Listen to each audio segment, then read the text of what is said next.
बिस्मिल्लाहिर्रहमानिर्रहीम। आज की सावी बैठक में आप सबको खुशामदीद। मेरा नाम खालिद महमूद है।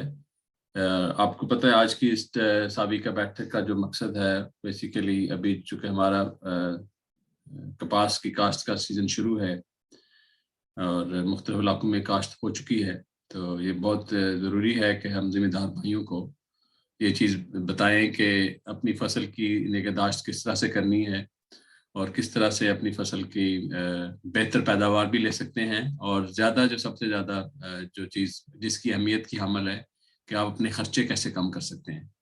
तो अगर आपकी मुनाफा बख्श फसल होगी तो आपका मुनाफा बख्श फसल होगी तो आप जो है उसको बेहतर तरीके से फिर दोबारा भी लगाएंगे, ठीक है जी, तो और मुल्क के लिए बेहतर होगी वो फसल। तो इस सिलसिले में आज हमारे साथ मौजूद मेहमान हैं माशाल्लाह मोहम्मद नवाज शरीफ यूनिवर्सिटी मुल्तान मंसूरा से प्रोफेसर डॉक्टर शफकत सईद साहब। आप प्रोफेसर हैं, हेड ऑफ द डिपार्टमेंट हैं और आप डायरेक्टर हैं इंस्टीट्यूट जो वहाँ पर क्रॉप प्रोटेक्शन का जो इंस्टीट्यूट है उसके डायरेक्टर हैं। तो वेलकम डॉक्टर शफकत सईद साहब, अस्सलाम वालेकुम। वालेकुम अस्सलाम sir, thank you very much, शुक्रिया। बहुत शुक्रिया आपके आज का टाइम निकालने का। तो मैं आप से शुरू करूंगा क्योंकि आज चूँकि रमज़ान है तो आखिरी दिन है, हम ज़्यादा इस बैठक को इतना लंबा नहीं करेंगे, बड़ा शॉर्ट और क्विक मैसेज तो जो जिम्मेदार भाइयों को जो इस वक्त फसल की निगहदाश्त के लिए चाहिए। तो प्लीज़ आप बताइए कि जिम्मेदारों को, जो जिम्मेदार भाइयों को मुनाफा बख्श फसल लेने के लिए, जिसको हम ये अंग्रेजी में तो IPM कहते हैं लेकिन उसमें उर्दू में जिसको मरबूत तरीका कार है जिसके साथ आप कीड़े मकोड़ों और दूसरी बीमारियों से महफूज हो सकते हैं, तो उसके बारे में आप आगाही फराहम करें। जी प्लीज सर। डॉक्टर साहब। Sir thank you. सावी का बहुत शुक्रिया और खालिद साहब आपका बहुत बहुत शुक्रिया कि आपने आज मौका दिया कि मैं अपने किसान भाइयों के साथ जो अपने तजर्बात हैं वो शेयर कर सकूं और जो आने वाला वक्त है उसमें हम कुछ मशवरे कर सके किसानों के साथ। क्योंकि मैं ये तो नहीं कहता कि किसान तो माशाल्लाह खुद बड़ा समझदार होता है, साला साल से वो जो काश्त कर रहा होता है उससे ज़्यादा हम समझदार नहीं हो सकते।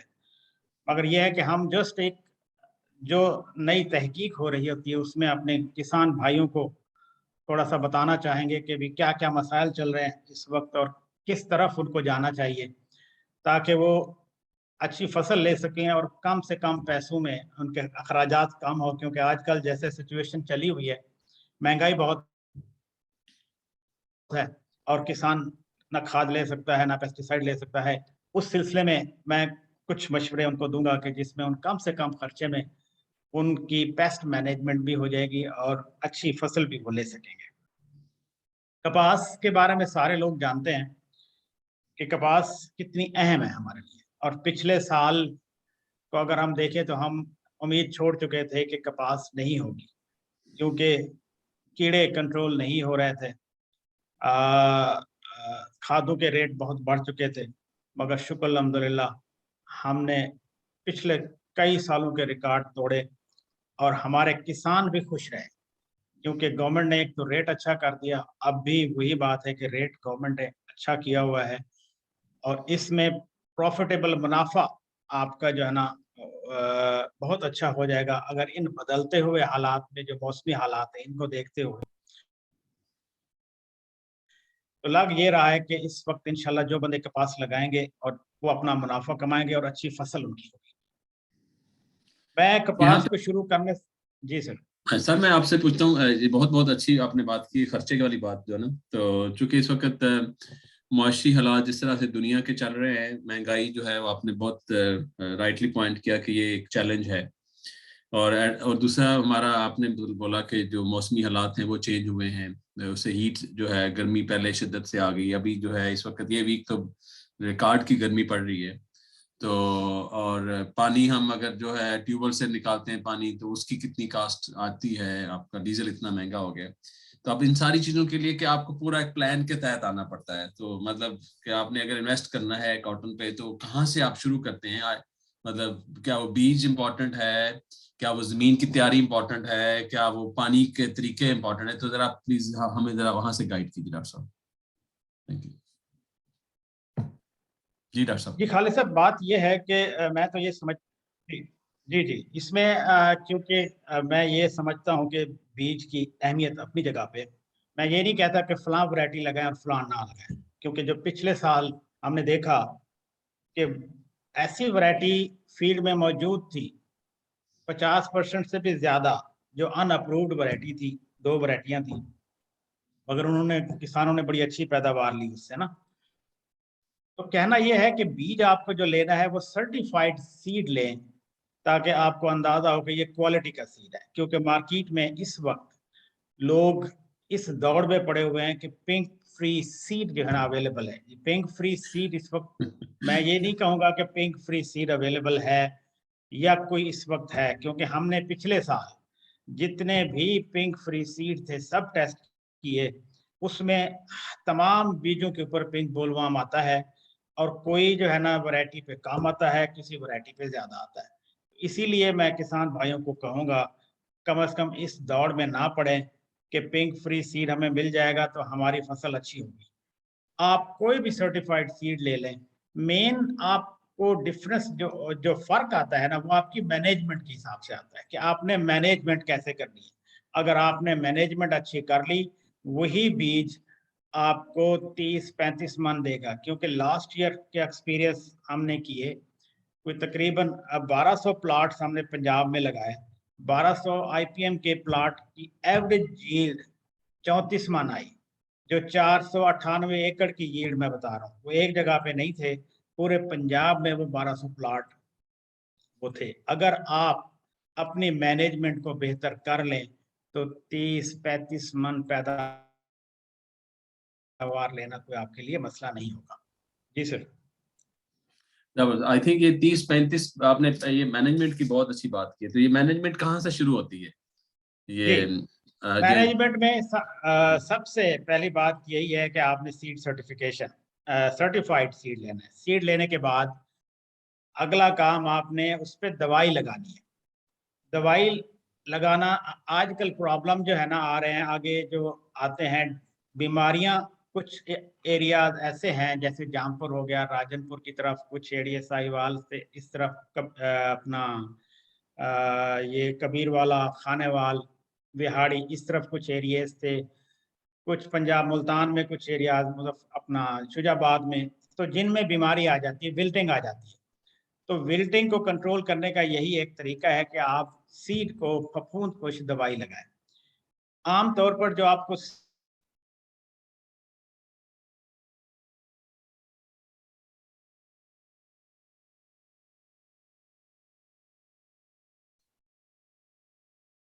इसमें हमने एक गवर्नमेंट ऑफ पंजाब ने काटा, इस कैलेंडर को मैं आपको अगली शक्ल में दिखाता हूं। इसमें तमाम महीनों में ये जितने भी ये देखें, अप्रैल, मई, जून, जुलाई, अगस्त, तो सितंबर, आपकी अभी अक्टूबर ना तक स्क्रीन ये शेयर नहीं हो रही। स्क्रीन शेयर कर दें सर, स्क्रीन शेयर नहीं हो रही यहाँ पे, नहीं आ रही नजर। मैंने कर दी है। अब आपको नहीं आ रही? नहीं अभी नजर नहीं आ रही जी। मैं एक मिनट दोबारा से करता हूँ।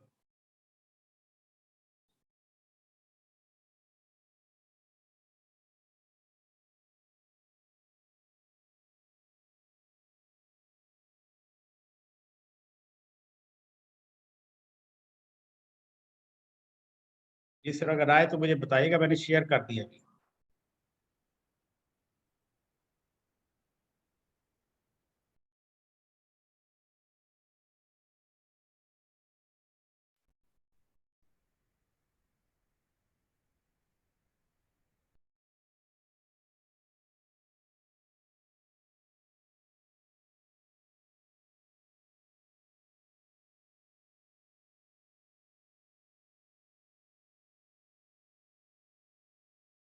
जी सर नजर आ रही है सर आपकी स्क्रीन। आप इसको उसमें उस मोड में कर लें, प्रेजेंटेशन मोड में कर लें। डॉक्टर साहब आपकी स्क्रीन नजर आ रही है? शफकर साहब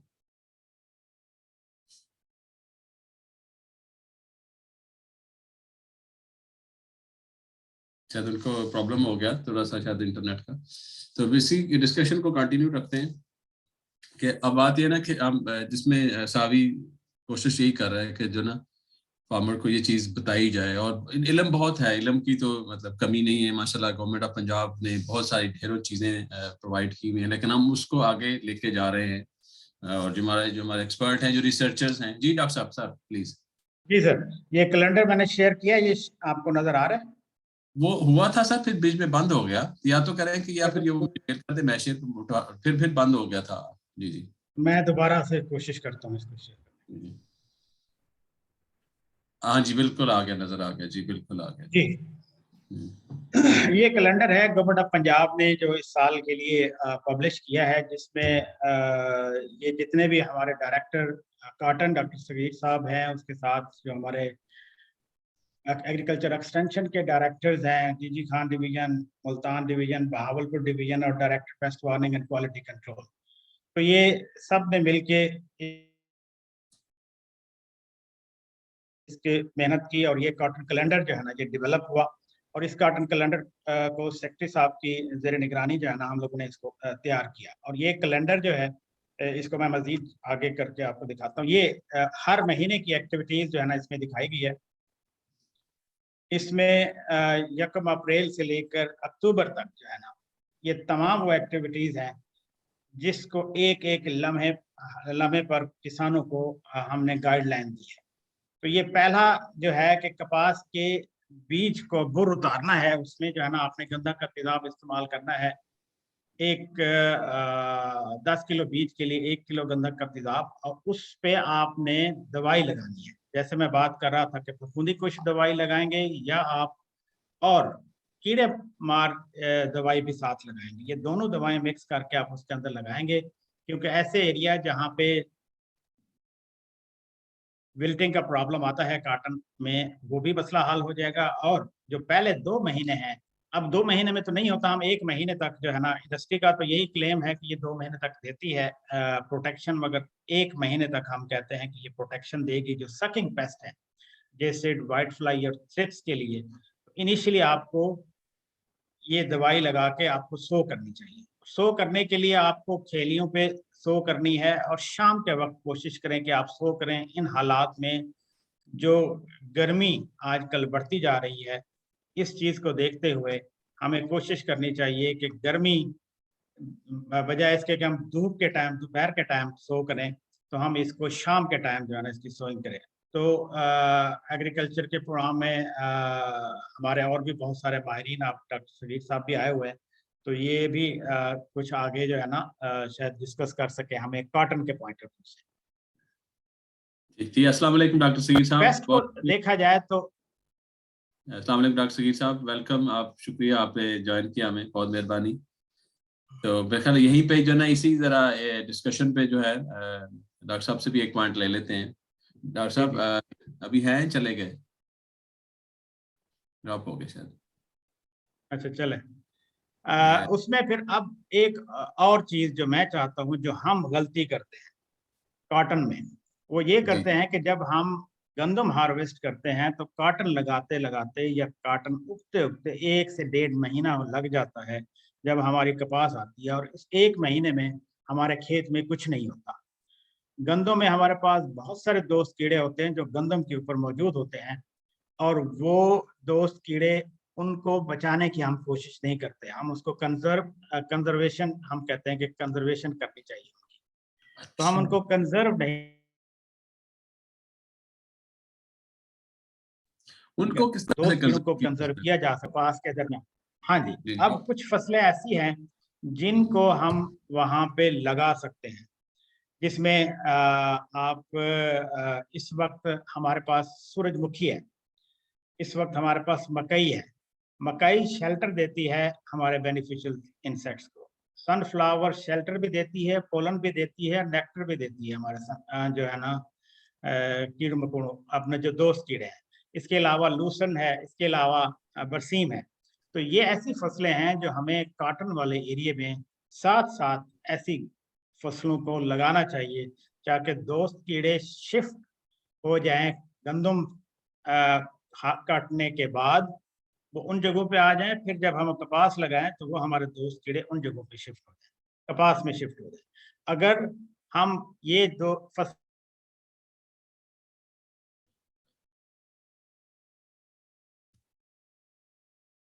यहीं पे डॉक्टर साहब ऐसे करते हैं कि डॉक्टर सगीर साहब नहीं से पे नहीं होंगी तो दो जी, कीड़ों को इसमें डॉक्टर सगीर साहब से एक सेकंड, डॉक्टर साहब उनसे थोड़ा सा मैं ये पूछना चाहूंगा। जो ये तो बहुत बड़ा एक चैलेंज भी है, और इसको मतलब क्योंकि फसल जब वो गंदम की कट जाती है, तो ये बात ये ना कि पहले से प्लानिंग करनी चाहिए। तो प्लानिंग कब से की जाए फार्मर को? तो डॉक्टर सगीर साहब वेलकम, बहुत शुक्रिया आपका टाइम देने का, आपने टाइम निकाला रमजान शरीफ में। तो डॉक्टर साहब आप थोड़ा सा हमें इसमें आपके जो एक्सपीरियंस में बताएं कि जब जिम्मेदार को जब ये कॉटन की फसल, अच्छी फसल लेने के लिए ये जो फैक्टर्स अभी डॉक्टर साहब बता रहे थे, सीड उसकी तैयारी से लेके उसकी बिजाई और साथ में फसल, उसके बारे में आपकी राय क्या है? क्या इम्पोर्टेंट ऐसे चीजें जहाँ जहाँ हम गलती कर जाते हैं? जी डॉक्टर सी साहब। डॉक्टर साहब आप म्यूट हैं। डॉक्टर सी साहब आप म्यूट हैं। अब आ रही है। जी जी, अब आपकी आवाज आ रही जी। अब मेरा ख्याल है मेरी वो तस्वीर भी आ रही है। और जी जी आ रही अच्छा, है। पहले तो अस्सलाम वालेकुम जी, आपका शुक्रिया, आपने जो है ना फिर मुझे मदऊ किया। अब बात यह है कि हम जो इस वक्त आज ही मैंने एक एडवाइजरी बनाई है, जो इशू चल रहा है ना हीट वेव्स का, मेरा ख्याल है उस पर आज के मौजू से जो हमारे किसान भाई हम सुन रहे हैं ना, तो that is very important point कि हीट वेव्स आई है और टेम्परेचर बहुत ज्यादा बढ़ गया है। और इस वक्त सूरत हाल डॉक्टर साहब ये है कि मैं कल बाहर गया हूँ जलालपुर, तो वहाँ न बिजली है, और जो बिजली आ नहीं रही। इसके बाद डीजल जो है, डीजल का मसला ये है कि 180 रुपए लीटर जो है डीजल में, वो भी 200 लीटर देते हैं। सो कॉटन की सोइंग के हवाले से बड़ा प्रॉब्लम क्रिएट हो रहा है, नंबर वन। नंबर टू, जो इन्होंने एक हम अब नंबर दो जो है कि जो कपास अब लोग काश्त, अभी आप देखें ना 20-30% काश्त हुई है, 30% काश्त हुई है, तो अभी तो रहती है, काफी सही रहती है। तो अब किसानों को क्या करना चाहिए? तो हम ये कहते हैं कि नंबर वन जो है ना, आप जो है ना ये किस जो डॉक्टर साहब ने बताया है कि वैरायटी जो है वो सिलेक्शन में, आप वो वैरायटी 10 वैरायटी हैं जिस पर गवर्नमेंट ऑफ पंजाब ने सब्सिडी दी है। तो वो वैरायटीज का अगर आपको नहीं पता तो मैं बता देता हूँ। इसमें IUB 13 है, BS 15 है, CKC 1 है, CKC 3 है, 1020 है, MNH 1020 है, या आप 878, 545 और CM 663, ये वैरायटीज है जिस पर 1000 रुपए सब्सिडी भी दी है। तो हम ये कहते हैं कि इस वक्त जो आज मैंने एडवाइजरी इशू की है, नंबर वन ये है, पानी नहीं मिल रहा, हीट वेव ज्यादा, लेकिन जो रौनी कर सकते हैं तो रौनी के बगैर ना करें काश्त, पहले रौनी करें और एक डीप हल जरूर चलाएं। ये डीप जो हल चलाएंगे चीजल प्रो, उसके दो फायदे हैं। एक ये है कि आपका जो है पिंक बॉल, एक तो कॉटन स्टिक्स में की जो है वो बोज होते हैं लेफ्ट, उसमें होता है, और दूसरा जो है जमीन के तह में भी होता है। तो अगर ये चलाएंगे तो इसका, और हार्ड पैन भी, आपकी तीसरी जो है हार्ड पैन है, जो हमारी रूट जो है नीचे नहीं जाती, वो इस वजह से नहीं जाती कि हार्ड पैन है, तो ये करें। और दूसरा, हम लेजर लेवल की बात कर रहे हैं, सीड को ट्रीट करना बड़ा जरूरी है। उसके बाद तो हम कहते हैं कि जो करनी आपने बिछाई करनी है, एक बड़ी इंपॉर्टेंट बात यह है कि एक होता है सर्टिफाइड सीड, सर्टिफाइड के साथ हेल्दी सीड जो है ना, सेहतमंद सीड कौन सा होगा? आप जब आप डिलेंट करते हैं, डिलेंट करके आपने पानी में वो बीज डालना है, जो सिंक कर जाए उसको आपने, यानी जो नीचे बैठ जाए पानी में, तो वो हेल्दी सीड होगा। बीज उग तो आता है लेकिन बाद ये तो में, बहुत सीधा तरीका हो गया। दैट्स बहुत, ये तो इस पे जरा फिर दोबारा बताएंगे कि कितना सीड फिर डालें बाल्टी के साथ, तो जिससे अंदाजा। आपने जितना सीड मैं कहता हूँ जी 6 किलो इस्तेमाल करना है। 4 किलो भी काफी होता है पर एकड़, 4 किलो। देखिए 11,000 12,000 सीड पर केजी में होते हैं, तो आप 17,500 रखें तो आपका 4 केजी 5 हम 6 केजी कहते हैं, लेकिन ये इवन अगर हेल्दी सीड हो तो हेल्दी सीड तो 4 केजी डिलेंटेड काफी होता है। उसको आपने पानी में डिलेंट कर लेना है। 1 किलो अगर तेजाब है 10 किलो के लिए काफी है, वो डिलेंट करके फिर आपने धोना है। धो के अब आपने सिंक करना है, पानी के अंदर सिंक करना है, जो पानी के अंदर डाल देना है। एक बाल्टी ले, टब ले, जितना भी आपने 8 किलो 10 किलो आपने डालना है, तो आप देखें कि कितना। तो आप आपने उसमें से जो सिंकर है वो 6 किलो डालना है। वो 6 किलो इस्तेमाल करेंगे तो वो हेल्दी सीड होगा। यानी सीड उग तो आता है, बड़ी इंपॉर्टेंट बात है कि सीड उग आता है, लेकिन बाद में आप देखें कि उसकी हेल्थ अच्छी नहीं होती। वो आए थोड़ी सी गर्मी आई तो हेल्दी जो है ना सीड का यही है कि आप अपना तरीकाकार इस तरह इस्तेमाल करें। फिर सीड को ट्रीट करना है आप, उसके बाद शाम को सोइंग करनी है। इसके बाद ड्रिल कास्ट के लिए अगर ड्रिल कास्ट तो खास तौर पर आपने शाम को सोइंग करनी है, क्योंकि अगर सुबह को आपने की तो वो आप जो है ना निकल रहे हैं और उसमें झुलसाव आ रहा है, और साथ साथ जो अगेती काश्त है उसमें जो है वो शेडिंग हो रही है, जिसकी काटन बग भी मौजूद है, लेकिन हमने थ्रिप्स भी मौजूद है। एक बड़ी अच्छी जो बात जो है, मैंने अभी एक तजर्बा किया है, हमारे थ्रिप्स मौजूद था और वो 2 महीने तकरीबन 1.5 महीने क्रॉप हो चुकी है। तो वो हमने उसमें जो है 3 चीजें इस्तेमाल की हैं। हमने टोबैको इस्तेमाल किया है, और साथ हमने उसके नीम के पत्ते इस्तेमाल किए हैं, 600 ग्राम ये थे, और हींग थी 10 ग्राम। इनको हमने भिगो के रख दिया है 3 दिन के लिए।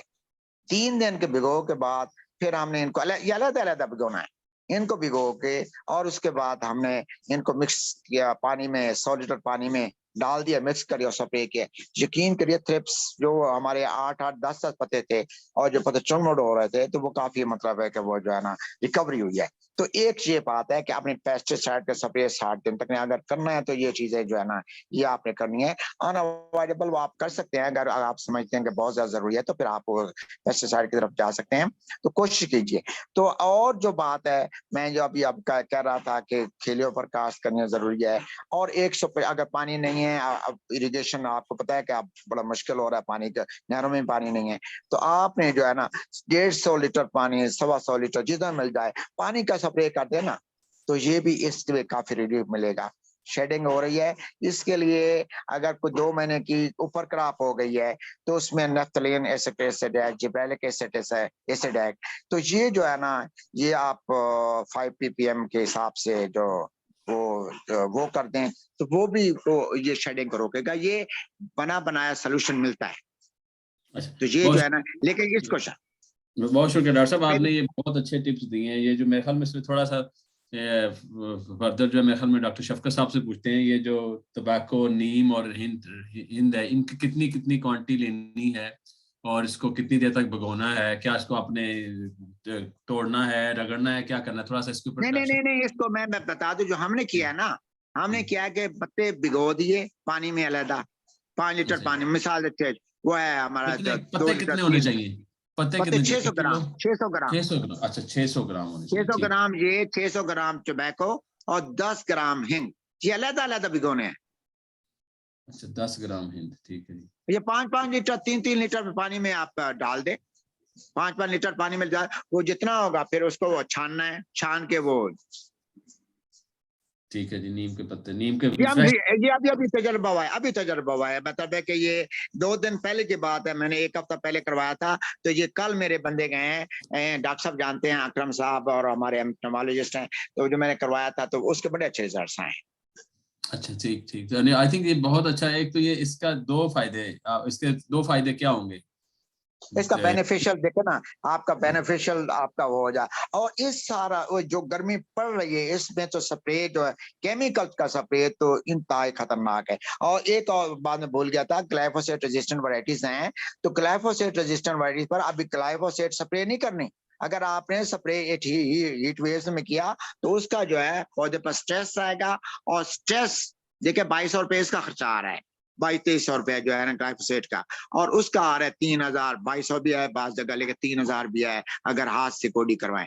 तो मेरा ख्याल है हाथ से गोडी करवा ले तो वो ज्यादा बताए, यार रुक जाए, कुछ दिन रुक जाए, हफ्ता 1 रुक जाए, अगर 10 ये हीट वेव्स निकल जाए तो उसके बाद, और थिनिंग भी अभी ना करें, जो कर रहे हैं अभी हीट वेव्स है तो थिनिंग नहीं करनी। चाहे जब मैंने कल देखा है जिन्होंने थिनिंग की, एक पौधा खड़ा है और जो वो है वो उसके साथ झुलस गया है, तो 4 पौधे होंगे, सारा मतलब है कि वो देखना आप उसमें कोई झुलसेंगे, वो रहे। तो उसको तरीका मैंने पहले बताया कि सीड अच्छा हो तो वो भी बहुत अच्छी बात है, 4 चलना, वो हेल्दी सीड हो।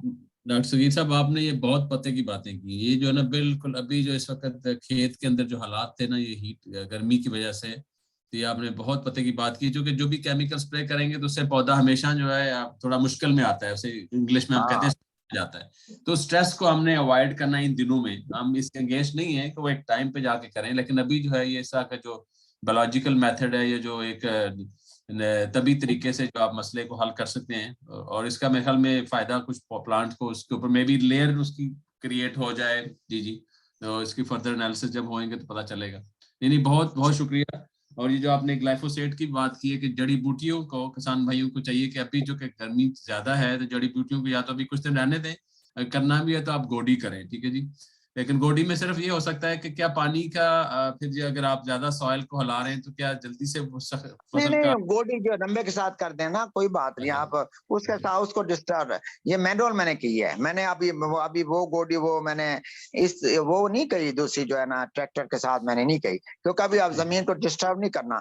हाँ, एक और बात बड़ी मैम याद आ गई कि जो कर रहे हैं ना, मेरी एडवाइजरी मैं आपको भेजता हूँ, तो उसमें यह है कि आप ये पराली नहीं होती इसकी राइस की, जी जी मल्च, जी जी जी बिल्कुल बिल्कुल। ये आप मल्च, ये आप जब स्वयं कर लें तो मल्च आप संभाल कर लें। देखें, आप कुछ ना कुछ साइंटिफिक तरीका तो आपको करना ही पड़ेगा ना। अब ये वो जो है, एक तो इवेपोरेशन आपको रोकेगा, ये वो वीड्स का भी मसला नहीं होगा, क्योंकि वो अच्छी है।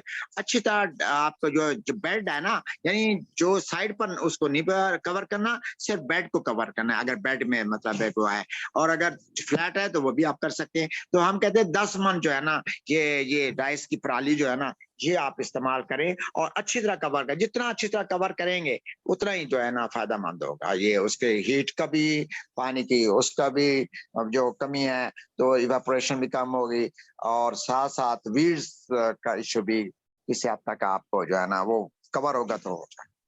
ये बहुत अच्छी बात डॉक्टर साहब। ये पिछले हफ्ते भी, बल्कि 2 हफ्ते पहले डॉक्टर फयाज साहब अपने CCRI वाले, उनसे भी ये बात हो रही थी, तो हमने उस दिन भी ये टॉपिक छेड़ा था कि हम किस तरीके से ये जो इसको हम मतलब अपनी जमीन की हिफाजत करें ताकि उसकी मॉइस्चर रोक लें, क्योंकि अब क्लाइमेट चेंज जो है, जो हीट हमने देखी इस दफा मार्च में, ये मैं देख रहा था टेम्परेचर के, कहते हैं 1960 में एक दफा ऐसा हुआ था, 1961 में। तो उसके बाद ये तकरीबन कोई 70 साल बाद दोबारा, या क्या कह लें कि कितने हो गए, 40-60 साल बाद ये फिर प्रॉब्लम हुआ है। तो इसके लिए हमें जो है मतलब मुख्तलिफ तरीके देखने हैं। नहीं, बहुत अच्छा आपने ये तरीका बताया। लो जी, फिर जाते हैं वापस डॉक्टर शफकत साहब की तरफ, फिर आपसे दोबारा इंशाल्लाह आते हैं। डॉक्टर शफकत साहब, अच्छा हम थे इस वक्त अप्रैल के पहले शुरू में चल रहे हैं, मिड में हैं, अभी फसल कितने पत्तों पे आ गई है, तो वहां जी पर। Thank you. मैं शुक्रिया अदा करूंगा डॉक्टर सगीर साहब का कि इन्होंने बड़ी अच्छी इन्फॉर्मेशन आज दी, क्योंकि ये कैलेंडर भी सब ने मिलके डॉक्टर सगीर साहब की इसमें ज़ाहिर है नुमाइंदगी ज़्यादा होती है, क्योंकि डायरेक्टर कॉटन है, पूरे पंजाब को देखते हैं और इन्हीं की रहनुमाई में हम काम करते हैं।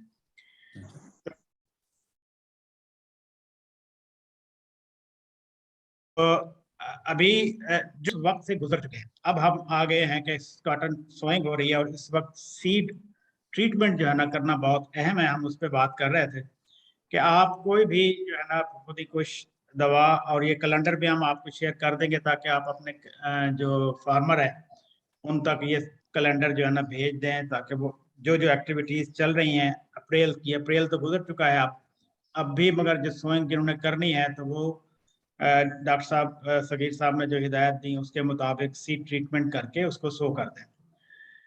अर्ली स्टेजेस पे हम ये कहते हैं कि पहले 2 महीने तक हमने कोई स्प्रे नहीं करना, इंसेक्टिसाइड स्प्रे पहले 2 महीने तक, क्योंकि पिछले साल हमने एक्सपीरियंस किया पहले 3 महीने तक हमने स्प्रे नहीं किए थे, मौसमी हालात भी बेहतर थे, और अल्लाह ताला ने करम किया कि पेस्ट मैनेजमेंट हमने कर ली। और उसकी वजह क्या होती है, हम क्यों कहते हैं कि पेस्टिसाइड स्प्रे ना करें, क्योंकि हम पेस्टिसाइड जब स्प्रे करते हैं तो हमारे फसलों में जो दोस्त कीड़े मौजूद होते हैं, पहले भी थोड़े हैं, तो हम कोई भी पहला स्प्रे जब हम करते हैं तो समझ लें कि हमने वो लिंक, वो जो दोस्त कीड़े मौजूद होते हैं उनको हमने बिल्कुल सेपरेट कर दिया, खत्म कर दिया, मार दिया। वो हमारे साथ मदद करने वाले होते हैं, जो कीड़ों को, थोड़ी तादाद में जो कीड़े होते हैं वो उनको खाते रहते हैं, उनकी पॉपुलेशन बढ़ने नहीं देती। इसलिए हमें कोशिश करनी चाहिए कि जितना भी डिले हो सके पेस्टिसाइड का स्प्रे हम डिले करें, और 2 महीने तक डिले करें। एक और बात जो कॉमन होती है, जो हमारे किसान भाई करते हैं, कोई भी कीड़ों का हमला शुरू होता है तो वो कहते हैं जी बाइफेंथ्रीन का स्प्रे करते हैं। बाइफेंथ्रीन कभी भी नहीं करनी इन 2 महीनों में, क्योंकि पैराथ्राइड जितने भी हैं वो बहुत टॉक्सिक हैं उन बेनिफिशियल्स के लिए। तो बाइफेंथ्रीन को जो है ना हमने बिल्कुल रोकना है 2 महीने के लिए। 2 महीने के बाद फिर आप देख लें जब भी यूज करना हो, मगर इनिशियल जो स्टेज है अगर आप पैराथ्राइड स्प्रे करना शुरू कर देंगे तो फिर टैंकी आपके कंधों से नहीं उतरेगी। नहीं उतरेगी, सही है। फिर हर हफ्ते आपको स्प्रे करने पड़ेंगे, क्योंकि जी। हाँ ये भी होता है फिर कि कुछ लोग कहते हैं जी हम जो है ना पहले हम अपना पेस्टिसाइड स्प्रे करते रहे, अब हम जो है ना बायो पेस्टिसाइड करते हैं। अगर आपने बायो पेस्टिसाइड को लेके चलना है या आईपीएम को लेके चलना है तो पूरे प्लान को लेके चलना है। हमने वो लिंक नहीं तोड़ना। बायो पेस्टिसाइड इस वजह से हम कहते हैं कि अगर कहीं पे पेस्टिसाइड अपना इंसेक्ट का हमला इतना ज्यादा हो गया है तो तब आप बायो पेस्टिसाइड करें। अगर हमला इतना ज्यादा नहीं है, ईटीएल से कम है, गुजारा करते रहें। अब प्रॉब्लम ये होता है कि जैसे ही पहले महीने में जिन लोगों ने अप्रैल के पहले हफ्ते में लगाई थी फसल, और ईद के बाद शोर मचेगा कि जी गुलाबी सुंडी आ गई, गुलाबी सुंडी आ गई, तो लोगों ने फिर धड़ाधड़ स्प्रे करना शुरू कर देते हैं। वो उसकी हम कहते हैं कि सुइसाइडल इमरजेंस होती है, और उसकी इतना ज्यादा अटैक इतना ज्यादा नहीं होता अर्ली स्टेजेस के ऊपर। इसलिए उसमें भी आप अगर बायोपेस्टिसाइड की बजाय अगर आप ट्रैप लगा देंगे, 8 फंदे जो फेरोमोन ट्रैप्स होते हैं, उसको जो जिनसी फंदे होते हैं फी एकड़ अगर आप लगाएंगे तो आप गुलाबी सुंडी के परवानों को कंट्रोल कर सकते हैं। इसलिए की फोटो है, दिखा सकते हो किस तरह के होते हैं फंदे? अभी है इसमें पिक्चर? ये जी ट्रैप, मैं ये पूरा कैलेंडर एक दफा फिर मैं शेयर करता हूँ। उस कैलेंडर में तो आम जिम्मेदारों को शायद इस फंदों का नहीं पता हो। मुल्तान में कोई रिसर्च यूनिवर्सिटी के आसपास वाले फार्मर को पता होगा, लेकिन जो फार्मर जैसे लिया में हैं या कोटोदू में हैं, ये इतना ज्यादा कोई नहीं होते, ये मशहूर है तमाम। अगर एक पेस्टिसाइड दुकान पे ये देखें नीले रंग के, ये दूसरी लाइन में जो नीले रंग के डब्बा नजर आ रहा है ना, ये ठीक है जी, ये फंदा है। इसके अंदर एक लगती है दवाई, असल में वो चीज होती है, वो खुशबू होती है उसमें मादा की, तो नर उसके ऊपर जो है ना आते हैं, वो फंस जाते हैं और वो मरते रहते हैं अंदर। तो इसके अंदर कोई लोग पानी डाल देते हैं या कुछ लोग जो है ना कोई इंसेक्टिसाइड डाल देते हैं, तो वो किल होते हैं। एक तो ये आपने करना है कि गुलाबी सुंडी की खबर सुनते हुए या उसके परवाने देखते हुए आपने बिल्कुल परेशान नहीं होना, और ना ही कोई इंसेक्टिसाइड स्प्रे बिल्कुल नहीं करनी। डॉक्टर साहब कितने का आता है? ये कितने का आता है? इसकी कास्ट थोड़ा बताएंगे, कितने पैसे ये कास्ट करता है नॉर्मली? स्मैच और दवाई स्मैच 150 रुपए का आ जाता है। अच्छा, कुछ लोग 150 अगर का। ज्यादा तो लेते बहुत हैं फायदे में है कि आप बजाय इसके कितनी महंगी पेस्टिसाइड स्प्रे करेंगे, सस्ते हैं आपके लिए। ठीक है, जी जी, अच्छा। आप इसको 80-90 तक भी आते हैं, मुख्तलिफ क्वालिटी का डिपेंड करता है डब्बू की। तो वो मार्केट में 100 से 150 रुपए की रेंज में आपको ये जो है ना दवाई स्मैच मिल जाती है। 1 एकड़ में कितने लगाने? आप कहते हैं 8 लगाने, किस 8 जगह? लगा दें, 8 लगा दें। डब्बा एक दफा परचेज होगा, जो उसके अंदर जो दवाई होगी वो हर हफ्ते आपने उसके अंदर चेंज करनी है, ठीक है, ठीक है। क्योंकि खुशबू जो है तो वो आपको पिंक गुलाबी सुंडी से बचाएगी। हाँ, इसके अलावा और भी तरीका है, मगर गवर्नमेंट उस पर भी सब्सिडी दे रही है इस वक्त पीबी रोप्स के ऊपर। पीबी रोप्स वो भी पहली फ्लावरिंग के ऊपर आपने लगाना है। 120 पीबी रोप्स, वो रस्सियां होती हैं खुशबूदार, वो हमें तो उसकी खुशबू नहीं आती, वो भी गुलाबी सुंडी के परवानों के लिए होती है। तो वो रस्सियां, हर रस्सी 120 रस्सियां 1 एकड़ में लगती है। तो उसका एक पूरा प्रोसीजर है। अगर एक अगला प्रोग्राम करेंगे तो मैं उसके बारे में स्पेशल आपको बताऊंगा कि ये रस्सी लगानी कैसे है, क्योंकि उसमें बाज दफा लोग रस्सी लगाते हैं तो बहुत ज्यादा मरोड़ दे देते हैं, और उसके अंदर जो फिरोमोन है वो फिरोमोन लीक हो जाता है और वो रिलीज हो जाता है। या हाई टेम्परेचर बहुत ज्यादा हो रहा है तो उस वक्त भी जो है ना वो फिरोमोन जो है ना वो रिलीज हो जाता है ज्यादा। इसीलिए वो उसका इंतजार आप ना करें। आप इनिशियली ये फंदे जो जिनसी फंदे हम इसको कहते हैं, ये मार्केट में हर किसी को पता है। वो किसान जाके अगर कहेगा, मांगेगा, तो वो उसको वहां से जिनसी फंदे मिल जाते हैं, और उसको कहेंगे कि गुलाबी सुंडी के लिए फंदे चाहिए। तो वो दवाई भी देते हैं साथ, वो दवाई में कपास के ऊपर दवाई लगा के वो ऊपर लगा देते हैं अंदर फंदे के अंदर, और हर हफ्ते उसको चेंज करते हैं। तो इस तरह उनका कंट्रोल हो जाता है। साथ ही ये आपको अच्छा, येलो रंग के उस दवाई के अंदर पानी तो नहीं डालना डॉक्टर साहब, थोड़ा सा बताएं नहीं ना। नहीं, कुछ भी नहीं, कुछ भी नहीं। सिर्फ वो ये जो दवाई। दवाई मिलेगी, हाँ जी, जो जी जी। दवाई मिलेगी उसके अंदर वो थोड़ा सा फिल्टर होता है, वो लगा होता है, उसके अंदर डाल दें, या कपास के ऊपर थोड़ा सा 1 कतरा 2 कतरे डाल के तो उसको अंदर लगा दें। अच्छा ठीक है, ठीक है, ठीक। जबरदस्त, बहुत अच्छा। आई थिंक बहुत उसको उसको डॉक्टर साहब लेओर कहते हैं, लेओर कहते हैं उसे, लेओर। जी जी जी जी, उसका हम टेक्निकल नाम है लेओर, जी जी जी, वो जो हम फंदे के हम अंदर हम हम तो समझते हैं साइंटिस्ट लोग, लेकिन मैं ख्याल जो जिम्मेदार को समझाने के लिए हम उसी हाँ की। वैसे नहीं नहीं, वहाँ पर किसान भी सब, उनको भी पता है, जाके कहना हमें लेओर लेना है तो वो बता अच्छा देंगे। अच्छा, ठीक हो, बहुत अच्छा अच्छा। जी। जी दूसरा ये था कि भी आपने ये जो आपको पीले रंग के स्टिकी ट्रैप नजर आते हैं, स्टिकी ट्रैप ठीक है जी। होते हैं, ये भी आप जो है ना अपने खेतों में लगा दें, ये सफेद मक्खी को अट्रैक्ट करते हैं। अच्छा जी। तो इनको कितने फासले पे लगाना 8 है, इसके बारे में। 8 फी एकड़ लगा दें आप तो ये काफी है।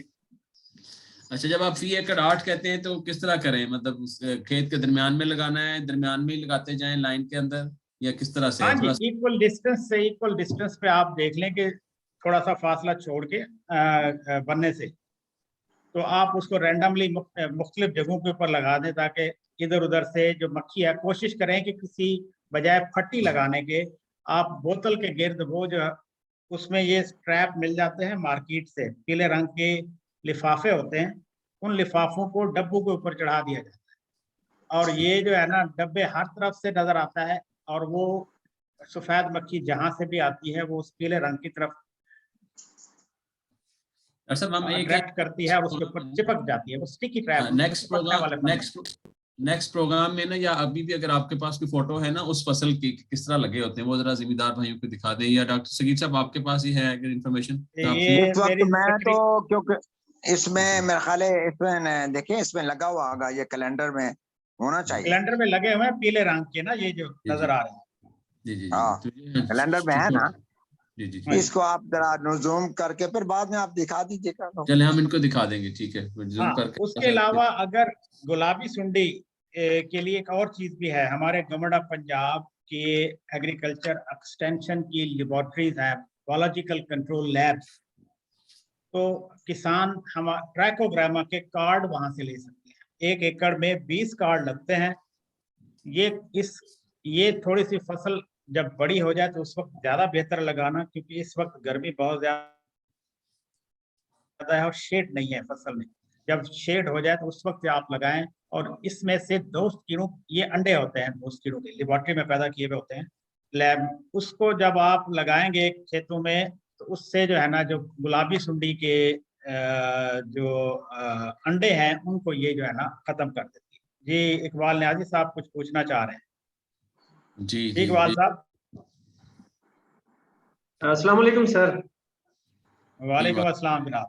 बड़ा मजा डॉक्टर आ साहब रहा क्या है सर, हाल है? माशाल्लाह जी, अल्लाह का शुक्र, ठीक ठाक, बड़ी अच्छी सर आपकी बातें सुन रहा हूँ मैं, और बड़ा अच्छा अच्छा लगा इस ग्रुप में। पहली दफा मैंने ज्वाइन किया है, मैं इस वक्त अपने ऑफिस में ही मौजूद हूँ। और जी सर जी मैं जो आपने बड़ा अच्छा, हमारा वो जो एग्रीकल्चर एक्सटेंशन की 11 बायो लैब्स हैं, ट्रैकोग्रामा के साथ साथ सर शुरू में जो हम प्रमोट कर सकते हैं वो क्राइसोपरला कार्निया इस वक्त फील्ड में बहुत मौजूद है। मतलब कॉटन की फील्ड में चले जाएं तो चूंकि इस वक्त एक सीजन से दूसरे सीजन में हम शिफ्ट हो रहे हैं, और जो क्रॉप्स हैं और ये हाइबरनेट जो हुआ था क्राइसोपरला कार्निया, वो हमें फील्ड में नजर आ रहा है। तो इस वक्त भी हम उसको स्टार्ट कर सकते हैं, जो इन्हीं बायोलैब्स में ग्रीन लेसविंग या क्राइसोपरला कार्निया के कार्ड्स हैं उनको भी हम लगा सकते हैं सर, क्योंकि जो नेचुरल पॉपुलेशन है ये उसके साथ क्रॉस करेंगे तो ये पॉपुलेशन फिर हम मेंटेन कर सकते हैं सर। मैं ये कहना चाहता हूँ। ये तो डॉक्टर साहब बहुत आपने अच्छी बात की। तो ये जिम्मेदार भाइयों को पता है किस किस जगह पे ये लैब मौजूद हैं, ये किस शहर में है, ठीक है, कहाँ से वो जाके लें, आप तो बताएंगे किन किन शहरों में ये लैब्स हैं, कहाँ पे हैं ये जी मौजूद। बिल्कुल, ये पंजाब के 11 डिस्ट्रिक्ट में हमारी लैब्स मौजूद है, पंजाब एग्रीकल्चर एक्सटेंशन डिपार्टमेंट की। साउथ पंजाब में हमारे पास बिहाड़ी, मुजफ्फरगढ़, लिया, ये 3 डिस्ट्रिक्ट में मौजूद है। इसके अलावा फैसलाबाद, झंग और दोबटेक सिंह, हाफजाबाद, मंडी बहाउद्दीन, उकाड़ा, पाकपतन, सहीवाल, ये 11 डिस्ट्रिक्ट बनते हैं सर। जिनमें ये बायोलैब्स मौजूद हैं।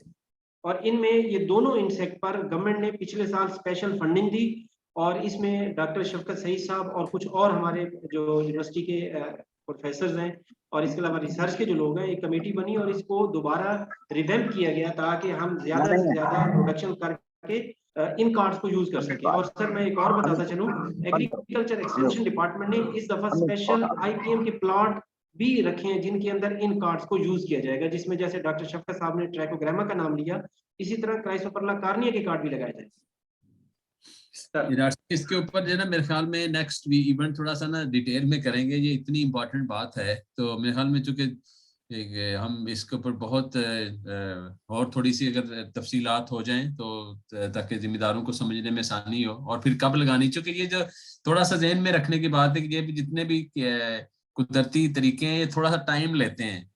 तो ये नहीं है कि जैसा केमिकल है, केमिकल को आज ही लगाया तो अभी आपको उसका फायदा नजर आ जाएगा। जैसे ना वो एंटीबायोटिक है, एंटीबायोटिक और एक आम दवाई में ये फर्क है, एंटीबायोटिक क्विक असर दे देगी या, तो इसलिए हम ये चाहते हैं। और ये चूंकि हम यहाँ देखते हैं कि आप जितनी केमिकल दवाइयाँ यूज करेंगे जल्दी तो जो कीड़ा है कीड़े के अंदर मुदाफत पैदा हो जाती है, हो गई है बल्कि पाकिस्तान में। तो उसका बेहतर हाल ये कि हम दवाइयों को कम इस्तेमाल करें। बिल्कुल उनके अगेंस्ट नहीं है, लेकिन उसका जो फायदा ये जो आपने बताया है इसका माहौल पे कितना अच्छा असर होता है। ठीक है जी, तो ये बहुत अच्छी बात है।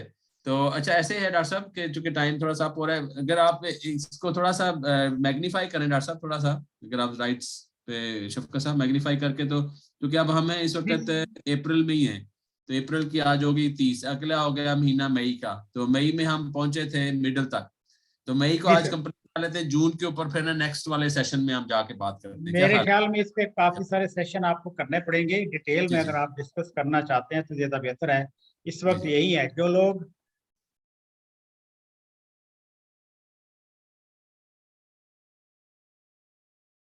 अब उसमें हेल्दी बीज जो जो डूब जाए पानी के अंदर अगर डालें तो वो वाला जो तैर रहा हो उसको निकाल के फेंक दें, जो डूब जाए वो बीज जो है ना निकाल के उसको लगाएं। और कोशिश करें कि 18 से 20 हजार पौधे जो है ना वो हों, और बीज को दवाई जरूर लगाएं क्योंकि उससे आपका जो पहला महीना है वो कीड़ों से बचेगा। और उसके साथ ही आपने स्टिकी ट्रैप येलो कलर के 8 एकड़ लगाने हैं, जो इस वक्त सकिंग जो इंसेक्ट है उनको जो है ना वो अट्रैक्ट करेगा। साथ साथ आप लोगों ने बायोपेस्टिसाइड की तैयारी शुरू कर लेनी है, जिसमें आपने अलहदा 2-3 ड्रम बना लें, जिसमें कौड़तुमा एक ड्रम में कितने किलो कौड़तुमा हो उतने लीटर पानी उसमें डाल के रख दें। इसके अलावा वो चाहे नीम हो,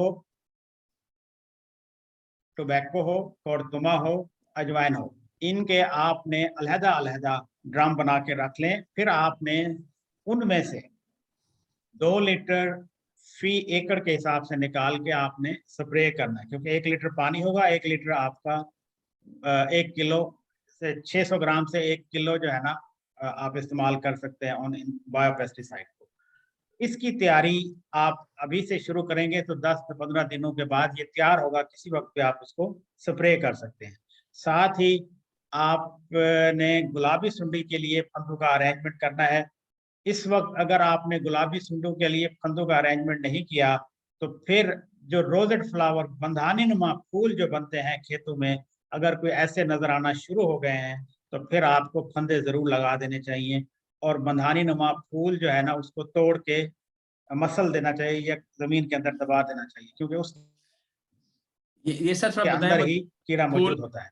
और 2 कीड़ों के लिए जी, इसमें उसके अंदर कीड़ा होता है, मदानी नमतम हो जाता है। जी थोड़ा सा बताइए। हाँ जी, कीड़ा गुलाबी सुंडी उसके अंदर आ जाती है और उसके अंदर वो जाल बुनना शुरू कर देती है और वो उसको फूल को जो कपास का जो फूल है वो मदानी नुमा हो जाता है।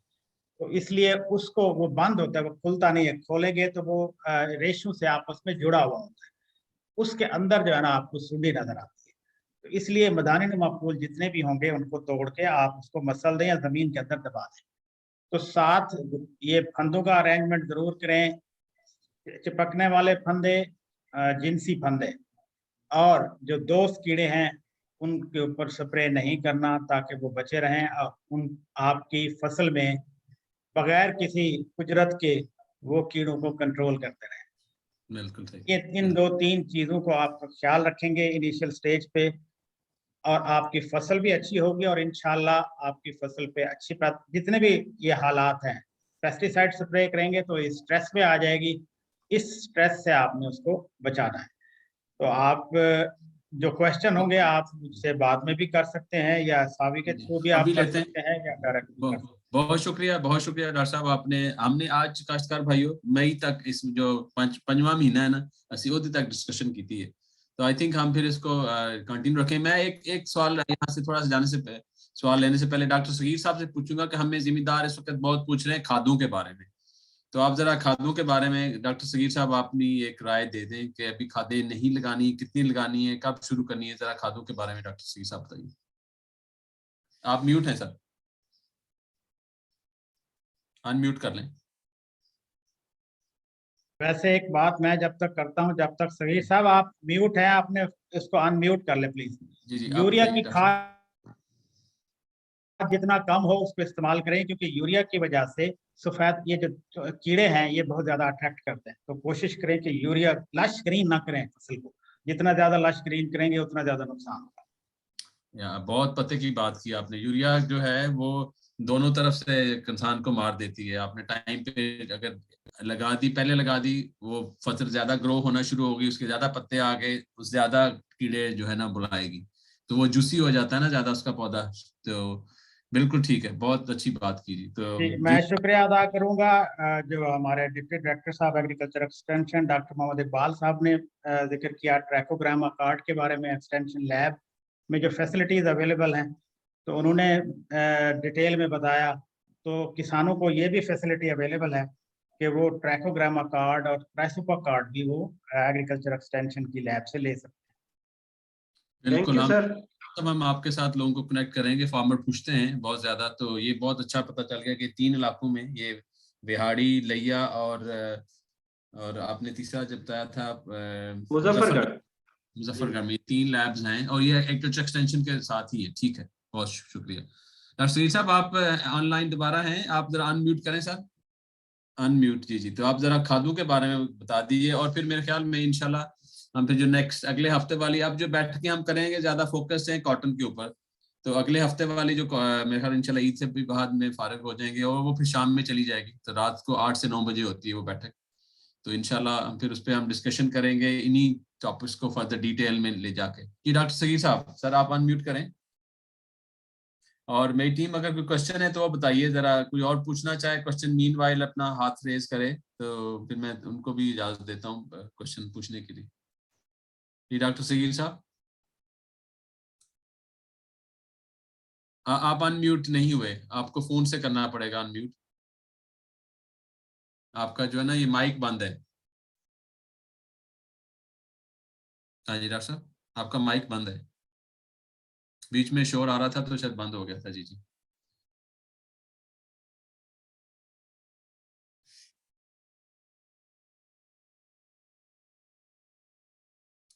जी वो कर रहे हैं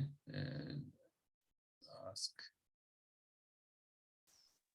हाँ जी, अब जी हो गया। अस्सलाम वालेकुम जी, आ रही है हम आवाज? आवाज आ रही जी, आ रही आवाज सर। अच्छा, खादों का हम कहते हैं ये है, देखें आप जितनी भी हमारी जमीनें हैं सारी डेफिशिएंट हैं।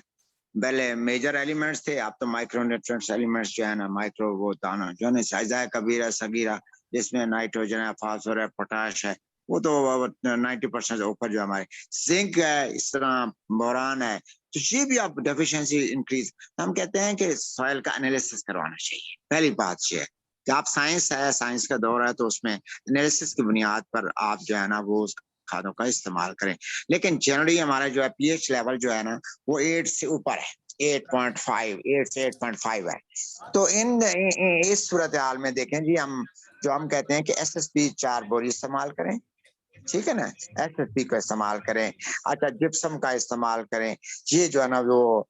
और उसके बाद एसओपी जो है, यानी पोटाश, सल्फेट ऑफ पोटाश, एक MOP होती है। MOP की बजाय मुझे लोग पूछते हैं कि आप जो है ना, क्योंकि हमारी जमीनें कलकेरियस हैं पहले भी, तो SOP का इस्तेमाल, ये आधी बोरे नीचे डाल दें, फिर आधी भी जो आएगी उस पर डाल दें, अपना क्या नाम है, स्केयरिंग पर या बोल फार्मिंग, तो ज्यादा जरूरत होती है पोटाश की बोल फॉर्मेशन पर।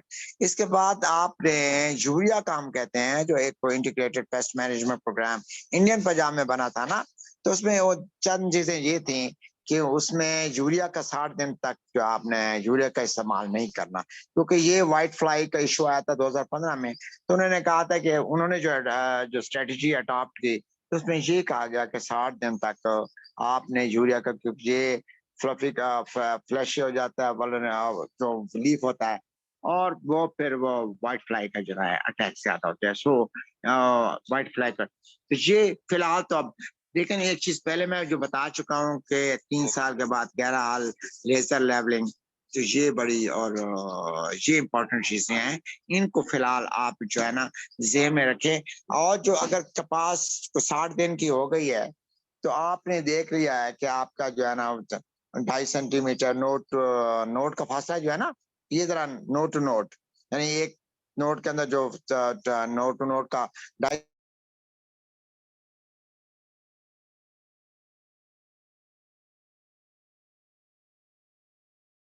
साहब आप म्यूट हो गए, फिर दोबारा आपका हाथ लगा जी, क्या बोल रहे अगेती आपने अगेती कास्ट की है ना, तो 2.5 जी। सेंटीमीटर ओके, ठीक है ना। और जो हमारा हम कहते हैं इरिगेशन कम करनी चाहिए, तो नोड्स अबाउट व्हाइट फ्लावर, यानी गांठों के ऊपर आप देख रहे हैं कितनी, अगर 5 नोड्स हैं और सफेद फूल के ऊपर 5 नोड्स हैं, सो आपकी जो है ना ग्रोथ ठीक जा रही है, जो फूल भी आ गए हैं कहीं पर।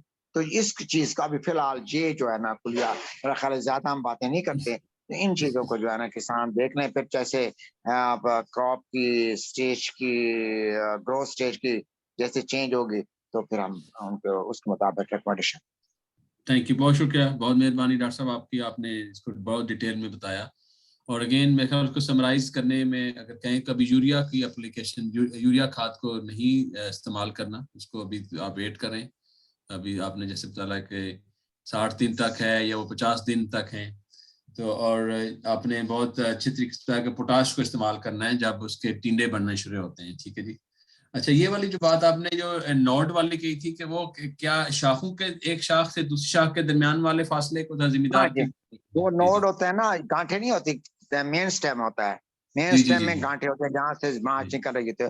तो आपने देखा है गांठ के अंदर जो है फासला कितना है, 2.5-3 सेंटीमीटर से होता है। तो तो उसके ये कितने लेकिन इंच में आम कैसे पर कर ये दें? 2 ये उंगलियां रख ये ले, 3 थोड़ा पंजाबी आप दसो तीन सराइकी और पंजाबी में थोड़ा दूसरा एक को ना, एक तुसी 3 उंगलियां, 2 उंगलियां रख दो, 2 उंगलियां, 2 उंगलियां का हाँ, फासला, दो ठीक है। 2-2.5 उंगलियां तो कोई 2 उंगलियां ठीक हैगा।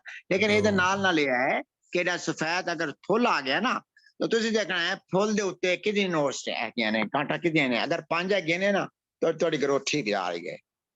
4 भी है कोई मसला नहीं है, ते अगर एक कम है ने ते 2 है ने, ਇਹਦਾ मतलब ये हैगा कि वो आम तौर ते असि वैसे दूसरा तरीका झटका तरीका इरिगेशन वो भी इस्तेमाल करते हैं कि तुसी शाम दे वक्त जाओ खेत विच, अगर वो ਤੁਹਾਡੇ पत्ते ਜਿਹੜੇ ਨੇ डार्क ग्रीन नजर आन कपा दे और ड्रूपिंग होन, मतलब गिर रहे होन, ਇਹਦਾ मतलब ਇਹਨੂੰ फसल ਨੂੰ पानी चाहिए है। मैं होर भी अलामत दसी, लेकिन ये भी अलामत है। और रेडनिंग भी आती है, जब मेन स्टेम है वो रेडनिंग भी शुरू हो जाती है, सुर्ख सुर नजर आने, वो भी पानी की कमी की अलामत हैगी। फिर मिट्टी तुसी देखो जरा अपनी जमीन की मिट्टी लैके ओनू हाथ चुक करो, तो अगर वो भुरभुरी वो बिल्कुल गिर जाए, तो मतलब फिर भी पानी की कमी हैगी ਉਹਦੇ ਵਿੱਚ। सो ये चीज़ां ने कहने का मतलब है कि तरीके ने, ते आसान तरीका यही हैगा कि शामिल देखो ट्रूप्स और पत्ते गहरे साहब ते ट्रूप हो रहे ने, एवें थल्ले झुके हुए ने, ये सब तो आसान तरीका है। और अच्छा ठीक है डॉक्टर साहब, ਇਹਦੀ ਦੱਸੋ ਇਹਦੇ ਤੇ ਤੁਸੀਂ ਆਪਣਾ ਜਦੋਂ ਖਾਦਾਂ ਜੇ ਅਸੀਂ ਕਹਿ ਰਹੇ ਸੀ ਕਿ ਅਕਸਰ ਜ਼ਿਕਰ ਕਰਦੇ ਕਿ ਉਹਨੂੰ ਪਾਣੀ ਦੇ ਨਾਲ ਮਿਲਾ ਕੇ ਫਰਟੀਗੇਸ਼ਨ ਜਿਹਨੂੰ ਕਹਿੰਦੇ ਨੇ, ਆਪਾਸ਼ੀ ਦੇ ਨਾਲ हाँ ਦਿਓ जी जी, ਉਹਦੇ ਵਿੱਚ ਥੋੜਾ ਦੱਸੋ हाँ जी हाँ जी, असि ये कहने हैं 2 तरीके ने। देखो यूटिलाइज अगर अच्छा तुसी इस्तेमाल करना है खाद का, हुण आजकल खाद की कीमत है बहुत ज्यादा, तुसी जी जी प्लांटर ना दे दो, साइड ड्रेसिंग कर दो तुस बजाय दे के देखो ना तुसी SSP या DAP लोग पांदे ने ते DAP पाणगे वो अगर एक बोरी पाणगे तो 12,000 की बोरी आएगी तो अगर वो साइड ड्रेसिंग करेंगे आधी बोरी लगेगी तो सोइंग कर दो ना प्लांट ना सोइंग करो तो नाल ही साइड ड्रेसिंग हो जाएगी वो एक होर नाल नाल पाई जांदा है सिर्फ वो रूट ते नाल नाल पांदा है वो पूरे खेत च मतलब है कि बेड्स दे उत्ते तो नहीं जाएगी ना वो थोड़ी सेव हो जाएगी वो तकरीबन आधी बोरी लगेगी आधी बोरी थोड़ी बच जाएगी फिर दूसरा ये मैं तुहानू कह रहा सोइंग दे वक्त जड़ा लेकिन जड़ा दूसरा यूरिया दे इस्तेमाल हैगा यूरिया दे इस्तेमाल हैगा कि तुसी दो तरीके ने एक ड्रम दे जरिए दियो दूसरा हैगा कि तुसी जनाब पानी लाया वतरे चाहिए तुसी जनाब वो कर दो कि ना छटा तो विच कर दो वतर कने जरा अच्छा वतर होवे वो जनाब वो भी हो जाता है वो जनाब हाँ दो तरीके ने फर्टिगेशन भी हो सकती है ते वो फिर ये दूसरा तरीका जो ਅਸੀਂ कह रहे हैं कि ਜਦੋਂ ਉਹ ਆ ਜੀ क्योंकि ये लीच डाउन अगर तुसी करके किसान ये करते ने ये जनाब छट्टा मारे ते पानी लाया वो अद्धी तो ज्यादा तो लीच डाउन कर देंगी वो और कुछ बुखारात बन के हो जाती है तो ਅਸੀਂ ਤਾਂ कहना ਅਸੀਂ इन्नी बोरियां पा दी हैं लेकिन ਉਹਦੇ हो जाना कपा दे पौधे ने तो नहीं मिली हाँ जी एनालिसिस थोड़ा सा किया था ये ग्लोबल प्रॉब्लम है इस जो आपकी है ना यूरिया तकरीबन ये हमारे पाकिस्तान की आपकी इंडस्ट्री भी बताती है 23% पौधे को अवेलेबल है तकरीबन बाकी जो 67% है वो उड़ जाती है हवा में ठीक है जी नहीं 77% सॉरी 77% जो है हवा में उड़ जाती है या फिर नीचे लीच डाउन हो जाती है तो उसका बेस्ट तरीका जैसे डॉक्टर साहब आपने बताया कि आप पानी के साथ उसकी जो है ना वो जो है ना 2-3 डोज में दे दें बजाय इसके एक डोज में देंगे वो पौधे को नहीं आधी बोरी दे दें ना जी जी जी जी आधी बोरी अच्छा यहाँ पर क्वेश्चन पूछा है इमरान शेख साहब बल्कि आप खुद पूछिए आप ऑन करें अपना और सवाल पूछें जरा सर जी इमरान साहब आप अपना माइक ऑन करके क्वेश्चन पूछें जी जी अस्सलाम वालेकुम जी वालेकुम सलाम जी जी मैं सबसे पहले सावी का शुक्रिया अदा करता हूँ कि माशाल्लाह फार्मर्स अवेयरनेस के लिए अनबाइस्ड एडवाइजरी सर्विस जो दे रहे हैं ये बड़ा एक सिग्निफिकेंट काम है और मैं आपको मुबारकबाद देता हूँ कि आप जो मेन क्रॉप्स है कॉटन ख़ास तौर पे उसको आपने इतना हाईलाइट किया हुआ है और यकीन जाने खालिद साहब जितने ज़्यादा इदारे कॉटन में काम कर रहे हैं जितने INGO ज़्यादा कॉटन में काम कर रहे हैं कॉटन उतनी ही नीचे से नीचे जा रही है तो ये बड़ा अलमिया है कि इतने FAOs कैबीज और बहुत बड़े इदारे बहुत बड़े नाम जो है हमारी एग्रीकल्चर लैंडस्केप के वो काम कर रहे हैं लेकिन कॉर्न और राइस जो है ना वो एनक्रोच कर रहा है टोटल कॉटन का एरिया और मैं समझता हूँ कि ये जो अलम आपने उठाया है वो बहुत बड़ी बात है कि कॉटन का रिवाइवल हो और कॉटन जो है वो हमारे लिए सबसे मेन क्रॉप है इवन ये राइस और कॉर्न जो है उसके मुकाबले में कॉटन जो है हमारे हाईली रेलेवेंट है लेकिन ये बहुत बड़ा अलमिया है कि कॉटन जो है वो सितंबर में रेड होके ख़त्म हो जाती है तो आपने जो काम ये कर रहे हैं मैं आपको मुबारकबाद देता हूँ बाकी मेरा सवाल ये था कि जो एक्सपर्ट्स हैं वो रिकमेंड करते हैं कि आप बेड सोइंग जो है ना वो करें ज़्यादा बेहतर है ड्रिल सोइंग की निस्बत लेकिन बेड सोइंग बड़ी कॉस्टली पड़ती है तो इसके ऊपर हमारे एक्सपर्ट्स का क्या ओपिनियन है प्लस ये कि साइड ड्रेसिंग जो है वो तो ड्रिल के बगैर नहीं हो सकती तो क्या फर्टिगेशन को ही अपनाना चाहिए बहुत शुक्रिया बहुत शुक्रिया इमरान साहब ये क्वेश्चन जो है डॉक्टर सईद साहब के लिए सर हाँ जी ये जो है ना आपकी बात जो है ना हम ड्रिल सोइंग उन इलाकों में जो है ना रेतले इलाके उनके लिए तो मैं क्योंकि हम आमतौर पर नहीं करते हम रिकमेंड नहीं करते जो हम और वो जो हम क्यों कहते हैं कि रेत सोइंग की तरफ हम आए क्यों मुझे याद है कि 1991 में कपास में यकीन कर बारिशें हो जाती थी तो मुझे पानी निकाल के वो इतना निकालना पड़ता था कि मैं हम सारे ऑफिसर भी लगे हुए थे सारे तो फिर ये जो आया ना बेड सोइंग में और फिर एक दफा अगर सोइंग कर दी ड्रिल सोइंग में और बारिश हो गई तो फिर वो आपको पता है कि उसके बाद तो बीज भी गया और जमीन की तैयारी भी गई सारा करंट हो जाती थी बल्कि उगता नहीं था तो इसमें यह है कि मेरा जो है कि एक तो ये है प्लांट पॉपुलेशन आप पूरी कर सकते हैं दूसरा ये है कि सीड रेट तो वो भी कम होता है लेकिन मेन फायदा ये है प्लांट पॉपुलेशन बारिश आ भी जाए देखें इसमें वो सही कह रहे हैं कि यहाँ वीड्स का इशू ज्यादा होता है, लेकिन आप वीड्स का इशू आप देखना है या आपने ये देखना है कि आपने एक दफा बिजाई की और बिजाई के साथ क्या हुआ, आपके साथ बारिश आ गई। और ड्रिल कास्ट पे मैंने ड्रिल कास्ट का यहाँ पिछले साल तजुर्बा किया था, तो मैंने कहा यार ड्रिल कास्ट करो। वो जनाब बारिश आई है पीछे से पिछले साल की बात है, तो बारिश इतनी आई वो हमारी जो टावा टावा जो है ना वो अपना पौधे हो गए। तो फिर वो जो है ना हमने वो उसको तर्क कर दिया। ये ड्रिल कास्ट आम तौर पर अब वहां हो रही है जहाँ रेतले इलाके वहां हो नहीं सकती। तो क्या नाम है खेलियों पर कास्ट, तो वो उसके लिए करते हैं। बाकी जो है ना, अच्छा दूसरा उन्होंने पूछा कि खाद कैसे देनी चाहिए। बिल्कुल सही बात है। देखें मैकेनाइजेशन की तो आप डॉक्टर साहब आप देखें किधर से, हम तो पता नहीं कितने साल पीछे है। मैं आप चाइना, ऑस्ट्रेलिया, अमेरिका, ये सारे जो मैकेनाइज्ड फार्मिंग है, ये कॉस्ट ऑफ प्रोडक्शन आपकी बचती है। तो सारा कुछ ये मैकेनाइज्ड फार्मिंग के बगैर आपका किसी भी ज़राअत जो है ना बगैर मैकेनाइजेशन के आप समझे कि ये प्रॉफिटेबल होगी। तो अभी कह नहीं रहे थे कपास नीचे जा रही है और दूसरी फसलें ऊपर, उसमें एक फैक्टर ये भी है मैकेनाइजेशन। सीड मेन फैक्टर है कि हाइब्रिड सीड आया।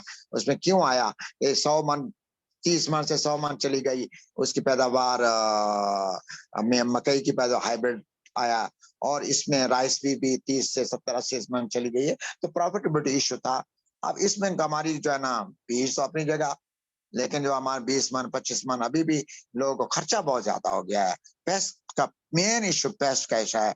अगर पेस्ट मेरी जो है ना 30-32 साल की सर्विस पे जो मैं समझता हूँ कॉटन में इस वक्त जो मेन इशू है वो पेस्ट का इशू है। अगर पेस्ट जिसने कंट्रोल कर लिया और वो उसमें इतने पैसे खर्च हो जाते हैं तो यानी अब तो रेट अच्छा है 8,000 आज का रेट देखे ना 21,000 की लेंट है तो उस हिसाब 10,000 रेट बन रहा है। So rate will be very good और ये अच्छी बात है। किसानों को भाइयों को हम ये मोटिवेशन दे रहे हैं।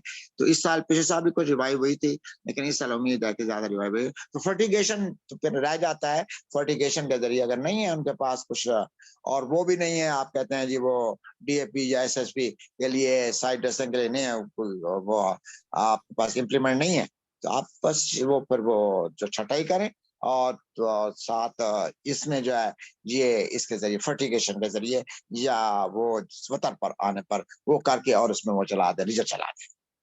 थैंक यू, बहुत शुक्रिया डॉक्टर साहब, मेहरबानी। हम टाइम से ओवर हो रहे हैं। हमारे एक कोलीग ने क्वेश्चन पूछा है। ज़ीशान आपने क्वेश्चन पूछा है, आप पूछ लें। आपने हाथ रेज किया, उसके बाद फिर हम जो है आज की बैठक को क्लोज करते हैं।